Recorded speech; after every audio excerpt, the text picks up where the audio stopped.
ಬ್ರಾಹ್ಮಣ ಮಹಾಸಭೆ 1974ರಲ್ಲಿ ಪ್ರಾರಂಭವಾಗಿ ಈಗಾಗಲೇ 50 ವರ್ಷಗಳನ್ನು ಪೂರೈಸಿದೆ. ಈ ವರ್ಷ ಸುವರ್ಣ ಸಂಭ್ರಮ ಕಾರ್ಯಕ್ರಮವನ್ನು ಬೆಂಗಳೂರಿನ ಅರಮನೆ ಮೈದಾನದಲ್ಲಿ ನಡೆಸ್ತಾ ಇರುವಂಥದ್ದು ಇಡೀ ವಿಪ್ರ ಸಮುದಾಯಕ್ಕೆ ಒಂದು ಹೆಮ್ಮೆಯ ವಿಷಯ. ಈ ಸಂಘಟನೆಯ ಪ್ರಮುಖ ಉದ್ದೇಶ ಅಂದರೆ ಸ್ವಾವಲಂಬನೆ, ಸಂಘಟನೆ, ಸಂಸ್ಕಾರವನ್ನು ಬೆಳೆಸುವಂಥ ಕಾರ್ಯಕ್ರಮ. ಈ ಕಾರ್ಯಕ್ರಮಗಳನ್ನು ಅಖಿಲ ಕರ್ನಾಟಕ ಬ್ರಾಹ್ಮಣ ಮಹಾಸಭೆ ಯಶಸ್ವಿಯಾಗಿ ನಡೆಸ್ಕೊಂಡು ಬರ್ತಾ ಇದೆ.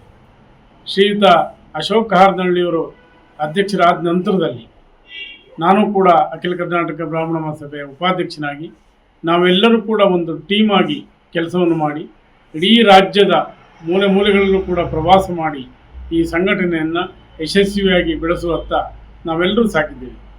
ಈ ವರ್ಷ ನಡೆಯುವಂಥ ಅಖಿಲ ಕರ್ನಾಟಕ ಬ್ರಾಹ್ಮಣ ಮಹಾಸಭೆಯ 50ನೇ ಸುವರ್ಣ ಸಂಭ್ರಮ ಕಾರ್ಯಕ್ರಮ ಬಹಳ ಯಶಸ್ವಿಯಾಗಿ ನಡೀಬೇಕು, ಇಡೀ ರಾಜ್ಯದ ವಿಪ್ರ ಬಾಂಧವರೆಲ್ಲರೂ ಬರಬೇಕು ಅನ್ನುವಂಥದ್ದು ನಮ್ಮ ಆಶಯ.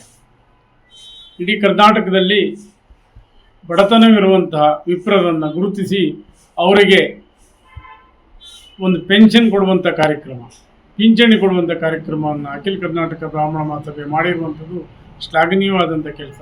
ಸಾಕಷ್ಟು ಬಡ ವಿಪ್ರರಿಗೆ ಇದರಿಂದ ಅನುಕೂಲವಾಗಿದೆ. ಹಾಗೆಯೇ ಬೇರೆ ಬೇರೆ ಕ್ಷೇತ್ರಗಳಲ್ಲಿ, ಅದು ವಿದ್ಯಾಕ್ಷೇತ್ರ ಇರ್ಬೋದು, ಅದು ಶಿಕ್ಷಣ ಕ್ಷೇತ್ರದಲ್ಲಿ ಇರಬಹುದು, ಅದೇ ರೀತಿಯಾಗಿ ಸಂಸ್ಕಾರ ಬೆಳೆಸುವಂಥ ಕ್ಷೇತ್ರಗಳಲ್ಲಿ ಕೂಡ ಬ್ರಾಹ್ಮಣ ಮಹಾಸಭೆ ತನ್ನದೇ ಆದ ಕೆಲಸ ಕಾರ್ಯಗಳನ್ನು ಹಮ್ಮಿಕೊಂಡು ಮಾಡ್ತಾ ಇದೆ.